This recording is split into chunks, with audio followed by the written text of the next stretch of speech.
Hello दोस्तों, एक और शानदार बुक समरी वीडियो में आप सभी को स्वागत है। दोस्तों, क्या आप जानते हैं कि हम इंसान हर दिन करीब 60,000 से 80,000 विचार सोचते हैं? और चौंकाने वाली बात यह है कि उनमें से 80% विचार नकारात्मक होते हैं और 95% वही होते हैं जो हमने कल भी सोचे थे। यानी हम हर दिन अपने ही पुराने, सीमित, डरावने और थकाने वाले विचारों में उलझे रहते हैं, बिना यह समझे कि वे हमारी जिंदगी को कैसे नियंत्रित कर रहे हैं।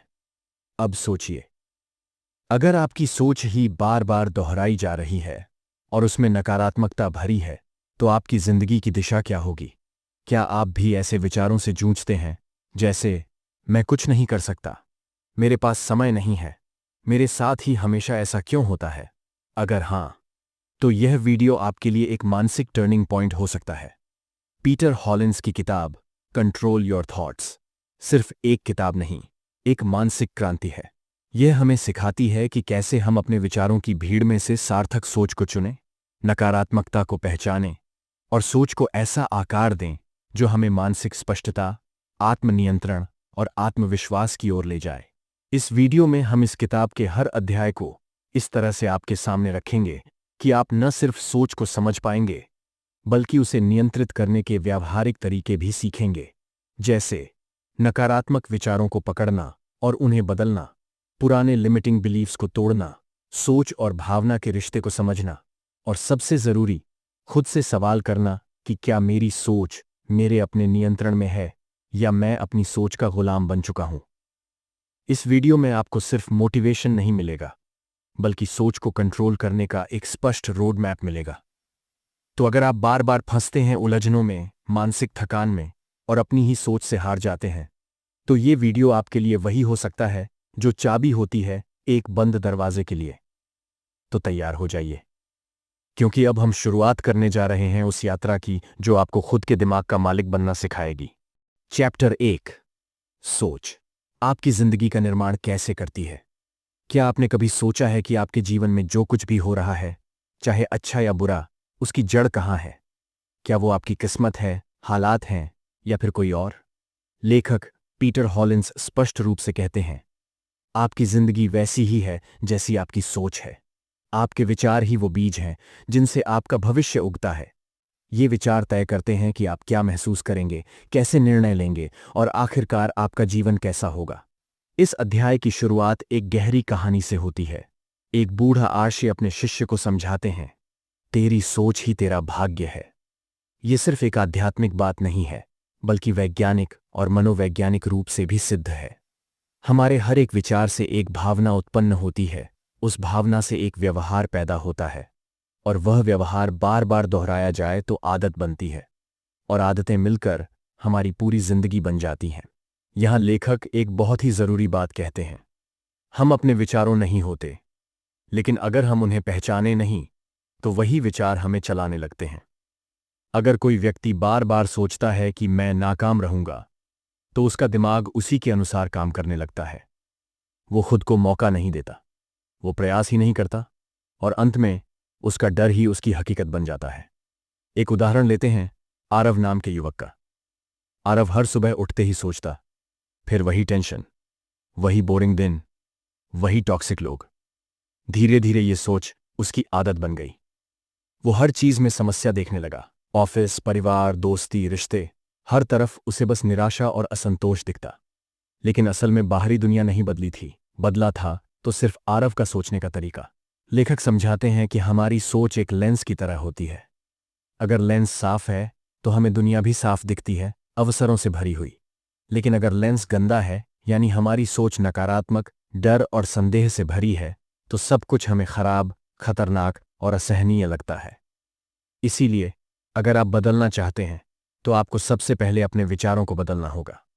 सोचिए, जब आप कहते हैं मुझे ये नहीं आता, तो आप कोशिश करने से पहले ही हार मान लेते हैं। लेकिन जब आप कहते हैं मैं कोशिश करूंगा, तो आपकी संभावना बढ़ जाती है। सिर्फ एक वाक्य, एक सोच आपकी पूरी दिशा बदल सकती है। लेखक ये भी चेतावनी देते हैं कि हमारे दिमाग में बार बार दोहराए गए विचार, चाहे वो झूठ ही क्यों न हो, धीरे धीरे सच बन जाते हैं। यदि कोई व्यक्ति हर दिन खुद से कहे मैं बेकार हूं, तो उसका मस्तिष्क इसे सच मानने लगता है, भले ही वो असलियत से बिल्कुल उलट हो। यही कारण है कि हमें अपनी सोच की क्वालिटी पर ध्यान देना चाहिए, ठीक वैसे ही जैसे हम अपने खाने की क्वालिटी देखते हैं। अब सवाल उठता है, इस अध्याय को पढ़ने के बाद हम क्या कर सकते हैं? लेखक कुछ आसान और प्रभावी सुझाव देते हैं। 1. हर सुबह उठते ही एक सकारात्मक विचार सोचिए, जैसे मैं आज अपना सर्वश्रेष्ठ दूंगा। 2. दिन में एक बार किसी नकारात्मक सोच को पहचानिए और उसे लिखिए, जैसे मुझे लगता है मैं असफल हो जाऊंगा। फिर खुद से पूछिए, क्या यह सच है या बस एक डर है? 3. उस सोच को रीफ्रेम कीजिए, मतलब उसे नए तरीके से देखना सीखिए, जैसे मैं असफल हो जाऊंगा को बदल कर कहिए मैं प्रयास करूंगा और हर अनुभव से सीखूंगा। अंत में लेखक यही कहते हैं कि आपके विचार आपके जीवन की नींव हैं। अगर आप उस नींव को मजबूत बनाते हैं तो आपकी पूरी इमारत यानी जिंदगी मजबूत बनेगी। लेकिन अगर नींव ही डर, संदेह और नकारात्मकता से बनी है तो ऊपर कितना भी बनावट हो, सब बिखर सकता है। इस अध्याय के साथ आप ये समझते हैं कि विचार केवल सोचने की प्रक्रिया नहीं है, बल्कि पूरी जिंदगी की दिशा तय करने वाले छिपे कमांडर हैं। अगर आपको जीवन में सच्ची आज़ादी चाहिए, तनाव, भ्रम और डर से आज़ादी, तो सबसे पहले अपनी सोच को संभालना सीखिए, क्योंकि सोच की लगाम जब तक दूसरे हाथ में रहेगी, आप सिर्फ घोड़ा बने रहेंगे। लेकिन जैसे ही आप लगाम पकड़ते हैं, आप जीवन की दिशा खुद तय करने लगते हैं। चैप्टर 2, विचारों को पहचानना। सोच को बिना उलझे देखना सीखें। क्या आपने कभी खुद से ये सवाल पूछा है, मेरे अंदर इतने सारे विचार आते कहां से हैं? और उससे भी अहम सवाल, क्या मैं इन विचारों का मालिक हूं या ये विचार ही मेरे मालिक बन गए हैं? इस अध्याय में पीटर हॉलिंस हमें सिखाते हैं कि अपनी सोच को नियंत्रित करने की पहली और सबसे जरूरी कला है विचारों को पहचानना, बिना उन पर प्रतिक्रिया दिए उन्हें देखना सीखना। यह एक साधारण सी बात लग सकती है, लेकिन वास्तव में यह मन की सबसे शक्तिशाली प्रैक्टिस है। कहानी शुरू होती है हमारे परिचित किरदार आरव से। आरव हर दिन सुबह उठते ही खुद को उलझन में पाता। मुझे ऑफिस में क्या झेलना होगा? क्या मेरी मेहनत की कोई कद्र होगी? लोग क्या सोचते होंगे मेरे बारे में? लेकिन आरव को यह तक पता नहीं था कि ये सारे विचार उसके अपने नहीं हैं, बल्कि उसके वातावरण, अनुभव और पुराने डर से उपजे हैं। एक दिन उसने एक मानसिक अभ्यास किया। बस 10 मिनट के लिए एक शांत जगह पर बैठ गया, आंखें बंद कीं और अपने दिमाग में आने वाले विचारों को नोट करने लगा। कोई भी प्रतिक्रिया नहीं दी, न तो उन्हें रोका, न ही पकड़ा, सिर्फ देखा। यहीं से शुरू होती है इस अध्याय की सबसे महत्वपूर्ण शिक्षा।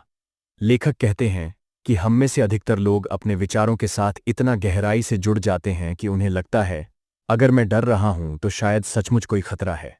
लेकिन सच्चाई ये है कि डर एक प्रतिक्रिया है, सच नहीं। जब हम सोच को एक अलग दृष्टिकोण से देखते हैं तो हम ये समझने लगते हैं कि हर विचार पर हमें तुरंत यकीन करने की जरूरत नहीं है। इसलिए जब अगली बार आपके मन में ये विचार आए, मैं यह नहीं कर सकता, सब कुछ खराब हो जाएगा, मैं कमजोर हूं, तो तुरंत उसमें उलझिए मत। बस 1 मिनट रुकिए और खुद से पूछिए, क्या यह विचार तर्कसंगत है? क्या यह विचार सच है या सिर्फ मेरी आदत?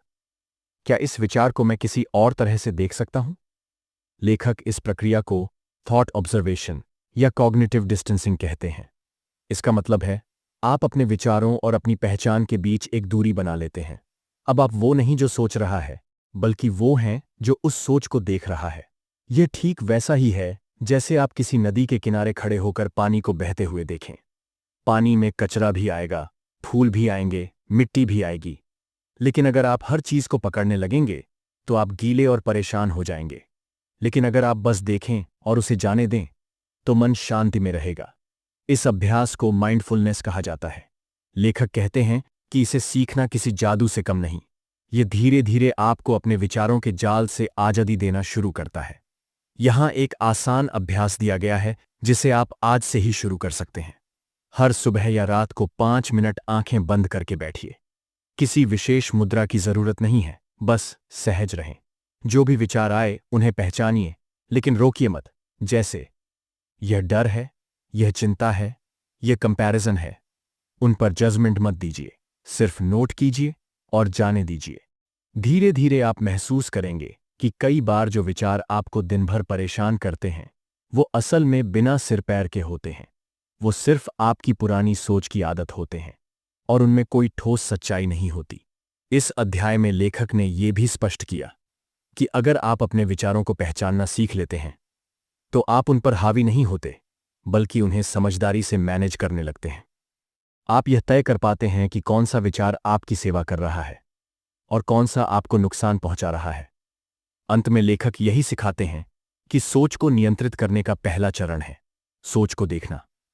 जब आप सिर्फ इतना करना शुरू करते हैं कि अपने विचारों को पहचान लेते हैं तो आप 50% काम पूरा कर चुके होते हैं। शेष 50% आप आगे आने वाले अध्यायों में सीखेंगे कैसे उन्हें रिफ्रेम करना है, कैसे व्यवहार बदलना है और कैसे नतीजों को बेहतर बनाना है। इस अध्याय में हमें यह गहरा एहसास होता है कि हम अपने विचारों के मालिक हो सकते हैं, बशर्ते हम उन्हें पहचानने, देखने और समझने की कला सीखें। याद रखें, हर विचार सच नहीं होता, लेकिन अगर आप उसे बिना सोचे अपनाते हैं तो वह आपकी हकीकत बन सकता है। चैप्टर 3, सोच को नाम दीजिए, लेबलिंग की मानसिक शक्ति। कल्पना कीजिए कि आप किसी अंधेरी गली में चल रहे हैं और अचानक सामने से कोई आकृति आपकी ओर बढ़ती है। आप डर जाते हैं, घबरा जाते हैं, लेकिन जैसे ही कोई लाइट जलती है और आप देखते हैं कि वो बस एक बिजली का खंभा है, आपका डर तुरंत शांत हो जाता है। क्या बदला? सिर्फ एक चीज, आपने उस डर को पहचान लिया, उसका नाम रख दिया। यही शक्ति है लेबलिंग यानी नाम देने की। इस अध्याय में लेखक पीटर हॉलिंस हमें सिखाते हैं कि जब हम अपने विचारों और भावनाओं को नाम देते हैं तो हम खुद को उनसे अलग कर लेते हैं, और जब हम अलग हो जाते हैं तो हमें सोचने और निर्णय लेने की शक्ति मिलती है। हमारे दिमाग में हर दिन हजारों विचार आते हैं। कई बार ये विचार इतने जल्दी जल्दी आते हैं कि हम जान भी नहीं पाते कि हम क्या सोच रहे हैं और क्यों। यही वह स्थिति है जहां हम विचारों के शिकार बन जाते हैं। जब कोई नकारात्मक विचार आता है, जैसे मैं लायक नहीं हूं या मुझसे यह काम नहीं होगा, तो हम उसे तुरंत सच मान लेते हैं, बिना उसे समझे या जांचे। लेखक समझाते हैं कि अगर हम इन विचारों को एक नाम दें तो हम उन्हें नियंत्रित कर सकते हैं। उदाहरण के लिए, जब भी आपके मन में यह विचार आए कि मैं ये काम नहीं कर सकता, तो आप कह सकते हैं यह आत्मसंदेह, सेल्फ डाउट है। या जब आपको किसी की सफलता से जलन हो तो कहिए यह ईर्ष्या, जेलसी है। इस तरह नाम देने से आपके विचार एक अस्पष्ट डर से एक साफ अनुभव में बदल जाते हैं, जिससे आप खुद को नियंत्रित कर सकते हैं। लेखक इसे इमोशनल ग्रैन्युलैरिटी कहते हैं, यानी अपनी भावनाओं और विचारों की बारीकी को समझने और शब्दों में ढालने की क्षमता। जो व्यक्ति जितनी अधिक स्पष्टता से अपने भीतर की स्थिति को पहचान सकता है, वह उतना ही शांत, समझदार और मानसिक रूप से मजबूत बन सकता है। यह प्रक्रिया हमारे मस्तिष्क को भी राहत देती है। वैज्ञानिक रिसर्च से साबित हुआ है कि जब हम किसी भावना को शब्दों में ढालते हैं, जैसे यह डर है या यह क्रोध है, तो हमारा अमिग्डाला, दिमाग का डर और भावनाओं से जुड़ा हिस्सा, शांत हो जाता है। मतलब, विचारों को नाम देने से दिमाग में रासायनिक स्तर पर भी स्थिरता आती है। यहां एक कहानी फिर से सामने आती है, आरव की। आरव जब माइंडफुलनेस अभ्यास कर रहा था तो उसने अपने विचारों को देखना शुरू किया, लेकिन जब उसने एक एक विचार को नाम देना शुरू किया, जैसे यह तुलना है, यह अकेलापन है, यह पछतावा है, तो उसे लगा मानो वो खुद को आईने में पहली बार देख रहा हो। अब वो इन विचारों से डर नहीं रहा था, वो उन्हें समझ रहा था। लेखक यह भी कहते हैं कि लेबलिंग करने का सबसे बड़ा फायदा यह है कि हम खुद को दोष देना बंद कर देते हैं। हम सोचते थे मैं खराब इंसान हूं क्योंकि मैं जलन महसूस करता हूं, लेकिन जब हम कहते हैं यह ईर्ष्या है और यह एक सामान्य मानवीय भावना है, तो हम उस भावना को स्वीकार करते हैं और धीरे धीरे उस पर नियंत्रण पा लेते हैं। यहां लेखक एक सरल लेकिन शक्तिशाली अभ्यास का सुझाव देते हैं जिसे आप रोज कर सकते हैं। लेबलिंग अभ्यास, 3 मिनट रोजाना। 1. शांत बैठिए और गहरी सांस लीजिए। 2. मन में जो भी विचार या भावना आए उसे पहचानिए। 3. फिर उसे एक शब्द दीजिए, जैसे चिंता, डर, असंतोष, आशा, प्रेरणा। 4. उसे जोर से कहें या अपनी डायरी में लिखें। यह सोच चिंता है, यह भावना आत्मसंदेह है। 5. फिर खुद से पूछें, क्या यह भावना सचमुच मेरी मदद कर रही है? इस अभ्यास से आपका मस्तिष्क सोच और सोचने वाले व्यक्ति यानी आप के बीच एक हेल्थी गैप बनाता है, जिससे आप प्रतिक्रिया करने की जगह सचेत प्रतिक्रिया कॉन्शियस रिस्पॉन्स देना सीखते हैं। अध्याय के अंत में पीटर हॉलिंस हमें याद दिलाते हैं कि विचार आना स्वाभाविक है, लेकिन हर विचार को सच मान लेना एक विकल्प है। लेबलिंग उस विकल्प को समझदारी से चुनने का पहला कदम है। जब आप अपने विचारों को पहचान लेते हैं और नाम दे देते हैं, तब आप कहते हैं, मैं अपने मन का पर्यवेक्षक हूं, उसका गुलाम नहीं। लेबलिंग एक साधारण लेकिन अति शक्तिशाली मानसिक उपकरण है। यह आपको यह शक्ति देता है कि आप अपने विचारों को बेहतर समझ सकें, उन पर प्रतिक्रिया देने से पहले ठहर सकें और अपनी सोच के स्रोत को पकड़ सकें। अगर आप दिन में सिर्फ 3 मिनट इस अभ्यास को दें, तो आप अपने मानसिक जीवन में क्रांतिकारी बदलाव देख सकते हैं। इस अध्याय से हमें यह सीख मिलती है कि सोच को पकड़ने के बाद अगला चरण है उसे पहचानना और उसे नाम देना। और नाम देना कोई कमजोरी नहीं, बल्कि वह पहला कदम है आत्मज्ञान और मानसिक शक्ति की ओर। चैप्टर 4, सोच का नजरिया बदलो, रीफ्रेमिंग की कला। हम सबकी जिंदगी में चुनौतियां आती हैं, कभी असफलता, कभी रिजेक्शन, कभी दर्दनाक अनुभव। लेकिन क्या कभी आपने सोचा है कि दो लोग एक ही स्थिति का अनुभव करके दो बिल्कुल अलग तरह की प्रतिक्रिया क्यों देते हैं? एक इंसान टूट जाता है, जबकि दूसरा उसी अनुभव से और मजबूत होकर उभरता है। अंतर सिर्फ एक चीज में होता है, विचारों का नजरिया, जिसे लेखक पीटर हॉलिंस रीफ्रेमिंग कहते हैं। रीफ्रेमिंग का मतलब है किसी भी परिस्थिति या सोच को एक नए, सकारात्मक और व्यावहारिक दृष्टिकोण से देखना। यह कोई धोखा नहीं है, न ही सच्चाई से भागना है, बल्कि यह अपने दिमाग को एक बेहतर दिशा में मोड़ने की समझदारी है। यह वो कला है जो आपको अपनी कमजोरी में भी ताकत दिखाना सिखाती है, अपनी हार में भी सीख खोजने की दृष्टि देती है। लेखक बताते हैं कि रीफ्रेमिंग केवल परिस्थितियों को देखने का तरीका बदलने की कला नहीं है, बल्कि यह दिमाग को दोबारा प्रोग्राम करने की प्रक्रिया है। वैज्ञानिक शोध यह भी साबित करते हैं कि जब हम किसी अनुभव को सकारात्मक नजरिए से देखते हैं, तो हमारे दिमाग में तनाव, कोर्टिसोल कम होता है और प्रेरणा देने वाले हार्मोन डोपामाइन बढ़ जाते हैं। इसका सीधा असर हमारे व्यवहार और निर्णय लेने की शक्ति पर पड़ता है। रिफ्रेमिंग हमें यह भी सिखाता है कि हम हर विचार को अंतिम सत्य न मानें। उदाहरण के लिए, अगर आपको मन में बार बार आता है, मैं कभी सफल नहीं हो पाऊंगा, तो इसे पकड़िए और खुद से पूछिए, क्या यह सच है? क्या मैंने कोशिश भी की है? फिर इस सोच को रिफ्रेम कीजिए, मैं अभी जहां हूं वह मेरी आखिरी मंजिल नहीं है। मैं अभी सीख रहा हूं और सीखने की यह प्रक्रिया भी सफलता का हिस्सा है। लेखक रिफ्रेमिंग को एक मानसिक अभ्यास के रूप में रोजाना अपनाने की सलाह देते हैं। जब भी आपके भीतर कोई नकारात्मक सोच उत्पन्न हो, तो तुरंत रुकिए, उसे लिखिए, उसके पीछे की भावना को पहचानिए और फिर उसे एक नए दृष्टिकोण से दोबारा लिखिए। यह प्रक्रिया कुछ ही समय में आपके सोचने के पैटर्न को बदलना शुरू कर देगी। रिफ्रेमिंग हमें भावनात्मक स्थिरता भी देता है।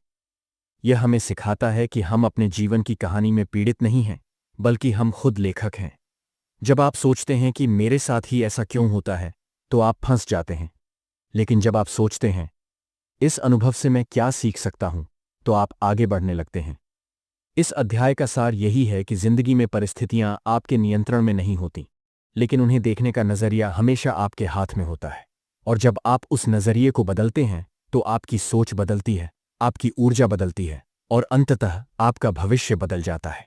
इसीलिए अगली बार जब कोई मुश्किल आए, तो उससे भागिए मत। उसे ध्यान से देखिए, समझिए और फिर खुद से पूछिए, क्या मैं इसे किसी और तरीके से देख सकता हूं जो मुझे मजबूत बनाए, न कि कमजोर? यही सोच आपको सामान्य इंसानों से अलग बनाती है, मानसिक रूप से परिपक्व, लचीला और विकासशील। रीफ्रेमिंग एक मानसिक आदत है जो आपकी सोच को नकारात्मकता से उठाकर समाधान की ओर ले जाती है।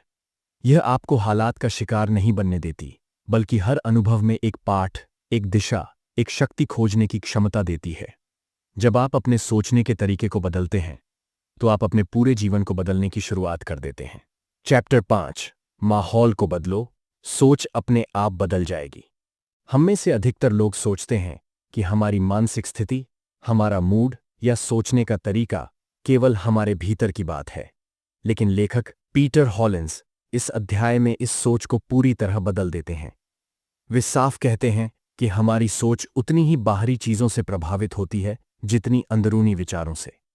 यानी अगर आप अपने विचारों को सकारात्मक, केंद्रित और शक्तिशाली बनाना चाहते हैं तो सबसे पहले अपने माहौल एनवायरनमेंट को नियंत्रित करना सीखिए।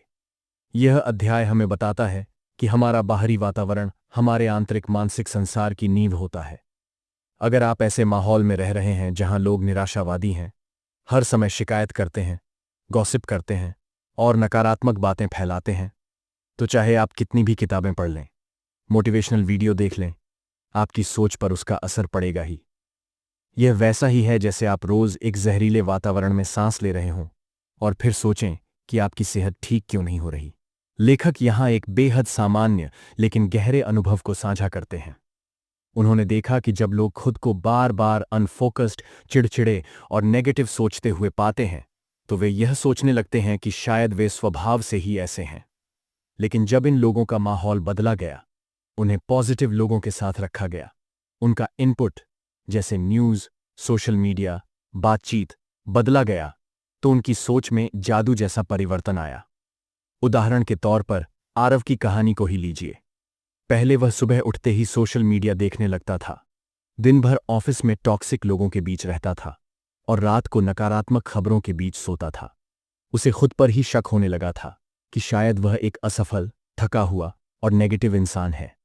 लेकिन जब उसने खुद को ऐसी जानकारी और लोगों के बीच रखा जो सकारात्मक, रचनात्मक और प्रेरणादायक थे, तो 2 ही हफ्तों में उसकी सोच, ऊर्जा और आत्मविश्वास में जबरदस्त बदलाव आ गया। लेखक कहते हैं कि आपके चारों ओर जो कुछ भी है वो आपके दिमाग का मेंटल डाइट है। जैसे शरीर को जिंदा रखने के लिए साफ पानी और पौष्टिक खाना चाहिए, वैसे ही दिमाग को साफ, आशावादी और सकारात्मक जानकारी की जरूरत होती है। और यह जानकारी सिर्फ किताबों या वीडियो से नहीं आती, यह आती है आपके चारों ओर मौजूद लोगों, स्थानों और दिनचर्या से। इस अध्याय में लेखक यह भी स्पष्ट करते हैं कि माहौल सिर्फ बाहरी चीज नहीं, बल्कि एक सिस्टम है जिसमें शामिल है आप किन लोगों के साथ रहते हैं, किस तरह की बातें सुनते हैं, कौन सी बातें खुद से करते हैं, किन आदतों को रोज दोहराते हैं और किन स्थानों पर ज्यादा समय बिताते हैं। अगर आप खुद को सुबह एक अस्त व्यस्त कमरे में पाते हैं या दिन भर ऐसे लोगों के बीच हैं जो आपको नीचा दिखाते हैं, तो आप खुद को कैसे ऊंचा सोचने देंगे। इसलिए लेखक कुछ आसान लेकिन प्रभावी सुझाव देते हैं। सबसे पहला है नेगेटिव इनपुट फास्टिंग। 1 हफ्ते तक सोशल मीडिया, नकारात्मक न्यूज़ और शिकायत करने वाले लोगों से दूरी बनाइए। इसके साथ साथ अपने आसपास ऐसी चीजें भरिए जो प्रेरणा दें, जैसे अच्छे पॉडकास्ट, किताबें, शिक्षाप्रद वीडियो, मोटिवेशनल कोट्स या विचारशील बातचीत करने वाले लोग। अपने काम करने की जगह को व्यवस्थित कीजिए। डेस्क साफ रखिए, मोबाइल की नोटिफिकेशन बंद कीजिए, कमरे में हल्का संगीत या पौधा लगाइए। यह छोटे बदलाव आपके विचारों पर बड़ा असर डाल सकते हैं। लेखक यह भी मानते हैं कि आप हमेशा पूरी तरह से माहौल को नहीं बदल सकते। हो सकता है आप ऐसे घर में हों या ऐसे ऑफिस में जहां सब कुछ आपके नियंत्रण में नहीं है, लेकिन फिर भी आप कुछ चीजों पर नियंत्रण पा सकते हैं। जैसे आप किससे बात करते हैं, आप किस पर ध्यान देते हैं, आप किस वक्त क्या पढ़ते या देखते हैं, आप खुद को किस तरह के लोगों और जानकारी के साथ एक्सपोज करते हैं। यही तय करता है कि आपकी सोच किस दिशा में जाएगी। अध्याय के अंत में लेखक एक शक्तिशाली प्रश्न पूछते हैं। अगर आपकी सोच बार बार पीछे खींची जा रही है, तो क्या वजह आपके विचार हैं या आपका माहौल? यह सवाल हमें आत्म जागरूकता की ओर ले जाता है। जब तक हम खुद से यह नहीं पूछते कि हमारे मानसिक वातावरण में क्या जहर है, तब तक हम उसे साफ नहीं कर सकते। निष्कर्ष के रूप में लेखक कहते हैं कि आपकी सोच आपकी जमीन नहीं, आपकी फसल है। और उस फसल को कौन सी मिट्टी, कौन सा पानी और कौन सी रोशनी मिल रही है, यही तय करता है कि वह फल देगी या सूख जाएगी। इसलिए अगर आप सोच में गहराई, स्थिरता और सकारात्मकता चाहते हैं, तो सबसे पहले अपने चारों ओर मौजूद माहौल को ध्यान से देखिए और उसे बेहतर बनाने की दिशा में पहला कदम उठाइए। चैप्टर 6, कमजोर सोच को पहचानो और तोड़ दो। डिसएम्पावरिंग बिलीफ्स का सच। हम सभी के अंदर कुछ ऐसी सोच छिपी होती है जो हमें हर दिन पीछे खींचती है। ये सोच अक्सर हमारी आदत बन जाती है, इतनी सामान्य कि हम उसे पहचान भी नहीं पाते। हम सोचते हैं, मैं उतना अच्छा नहीं हूं, मेरे लिए ये मुमकिन नहीं है, मैं हमेशा ऐसे ही रहूंगा, दूसरे मुझसे बेहतर हैं। लेखक पीटर हॉलिंस कहते हैं कि ये सब डिसएम्पावरिंग बिलीफ्स हैं, यानी ऐसे विश्वास जो आपकी मानसिक शक्ति, आत्मविश्वास और निर्णय लेने की क्षमता को धीरे धीरे कमजोर कर देते हैं।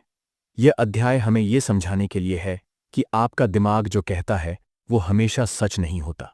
और सबसे जरूरी बात, आपके पुराने अनुभवों, समाज या बचपन में जो बात बार बार बताई गई वह भी जरूरी नहीं कि सच हो। उदाहरण के लिए, अगर बचपन में आपको बार बार यह सुनाया गया कि तुम में दिमाग नहीं है, तुम कभी सफल नहीं हो पाओगे, तुम्हारी तुलना हमेशा दूसरों से की जाती रही, तो धीरे धीरे ये बातें आपके अंदर एक अदृश्य विश्वास बन जाती हैं। और एक बार जब ये विश्वास अंदर बैठ जाए तो आप अनजाने में उसी के अनुसार सोचने और व्यवहार करने लगते हैं। लेखक इसे सेल्फ लिमिटिंग प्रोग्रामिंग कहते हैं। एक ऐसा मानसिक कोड जो आपकी संभावनाओं को रोक देता है, चाहे आप कितने भी स्मार्ट, मेहनती या ईमानदार क्यों ना हो।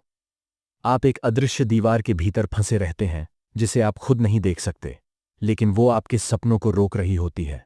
इस अध्याय में लेखक एक बहुत ही स्पष्ट सवाल सामने रखते हैं। क्या आप वो हैं जो आप सोचते हैं, या आप वो हैं जो किसी और ने आपको सोचने पर मजबूर किया? ये सवाल हर पाठक को झकझोर देता है, क्योंकि हम में से अधिकतर लोग अपने पुराने अनुभवों, गलतफहमियों और दूसरों की राय से बने झूठे विश्वासों के पिंजरे में जी रहे होते हैं। आरव की कहानी यहां फिर सामने आती है। आरव को हमेशा लगता था कि वह एक आम इंसान है, जिसमें कोई खासियत नहीं, जो कभी बड़ा काम नहीं कर सकता। जब उसने इस अध्याय को पढ़ा तो उसने खुद से एक अभ्यास शुरू किया। उसने हर बार जब उसके मन में मैं नहीं कर सकता, ये मेरे बस की बात नहीं है, मेरे जैसे लोग ऐसा नहीं कर पाते, जैसे विचार आते, वह उन्हें लिख लेता। और फिर वह खुद से एक सवाल पूछता, क्या ये बात सच है, या ये बस एक पुरानी आदत है जो मेरे दिमाग ने मान ली है?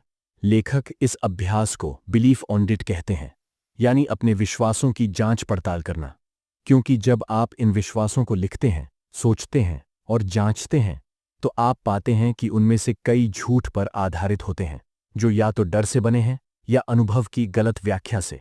जब आप इन विश्वासों को तर्क और सच्चाई के आधार पर चुनौती देते हैं तो ये कमजोर होने लगते हैं, और जैसे जैसे ये टूटते हैं आपकी सोच में एक नई स्वतंत्रता जन्म लेती है।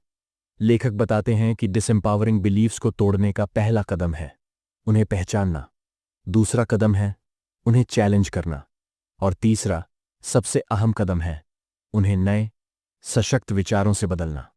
उदाहरण के लिए, मैं कभी लीडर नहीं बन सकता, रिफ्रेम करें। मैंने कभी शायद मुझे एक अलग सीखने की शैली चाहिए और मैं उसकी खोज कर सकता हूं। इस अध्याय में लेखक बताते हैं कि हमारा दिमाग बार बार वही सोच दोहराता है जो हम उसमें भरते हैं।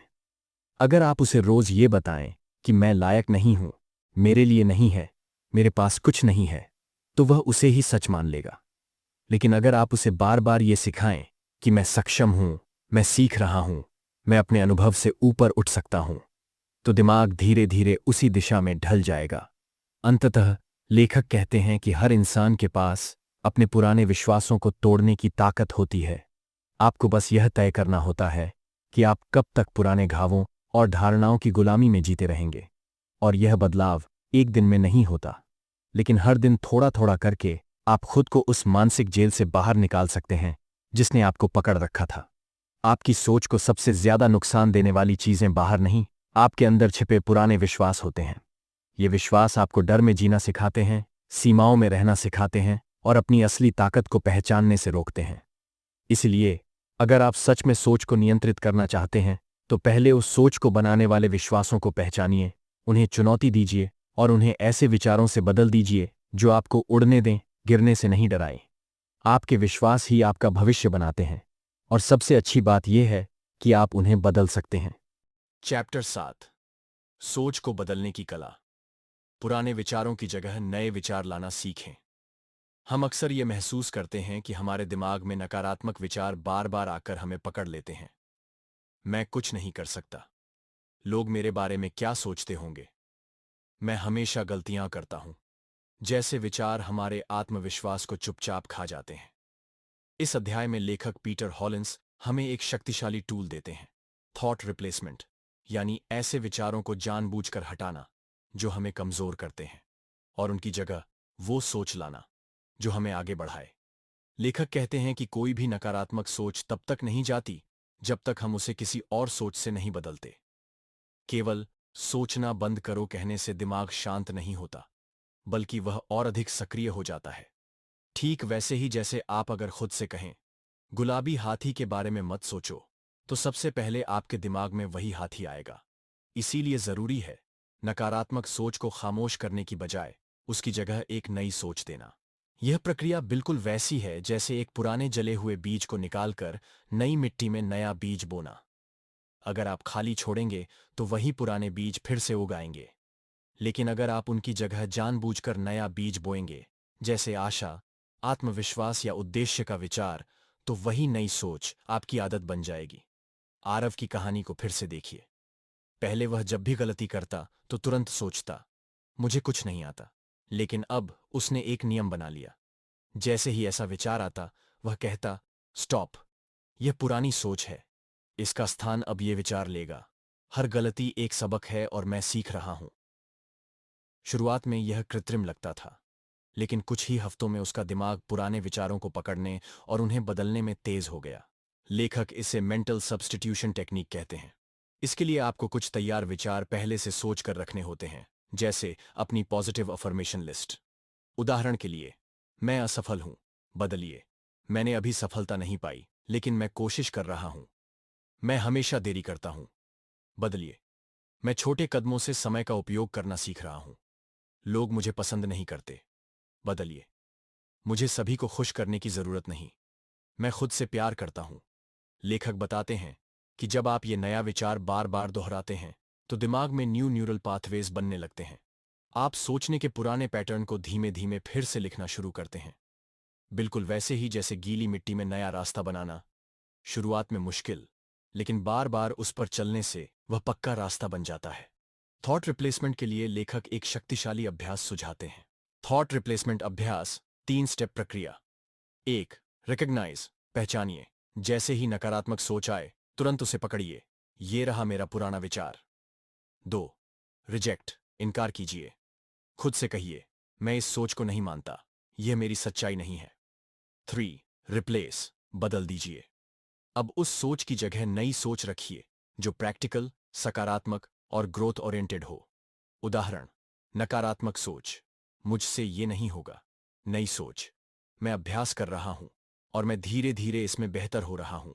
लेखक यह भी समझाते हैं कि यह प्रक्रिया रातों रात काम नहीं करती। यह ठीक वैसे ही है जैसे आप कई सालों से बोझा उठाए जा रहे हों और अब आप हर दिन थोड़ा थोड़ा करके उसे उतारना सीख रहे हैं। शुरू में आपको नए विचार कृत्रिम लगेंगे क्योंकि आपने वर्षों तक पुराने विचारों को ही सच माना है। लेकिन अगर आप इस अभ्यास को हर दिन, हर बार, हर मौके पर करते रहें, तो धीरे धीरे नए विचार ही आपकी सोच की नींव बन जाते हैं। इस अध्याय का सबसे शक्तिशाली संदेश यही है, आपका दिमाग एक सफेद बोर्ड है, उस पर जो लिखा है वह मिटाया जा सकता है और नया लिखा जा सकता है, और यह पेन अब आपके हाथ में है। आप अपनी पुरानी सोच को केवल तभी बदल सकते हैं जब आप जानबूझकर, लगातार और सजगता से नई सोच को उसकी जगह लाएं। नेगेटिव सोच को हटाने की सबसे सरल और शक्तिशाली प्रक्रिया यही है, थॉट रिप्लेसमेंट। यह आपकी आत्म छवि को मजबूत करता है, आपकी मानसिक आदतों को दोबारा गढ़ता है और आपको वो इंसान बनने में मदद करता है जो आप बनना चाहते हैं। दिमाग को सिर्फ नकारात्मक सोच से हटाइए मत, उसे किसी और दिशा में मोड़ दीजिए। और वह दिशा होनी चाहिए साहस, आशा, उद्देश्य और आत्मसम्मान। तो दोस्तों, आपने अब तक जाना कि सोच सिर्फ एक विचार नहीं, बल्कि वो ऊर्जा है जो आपकी पूरी जिंदगी की दिशा तय करती है।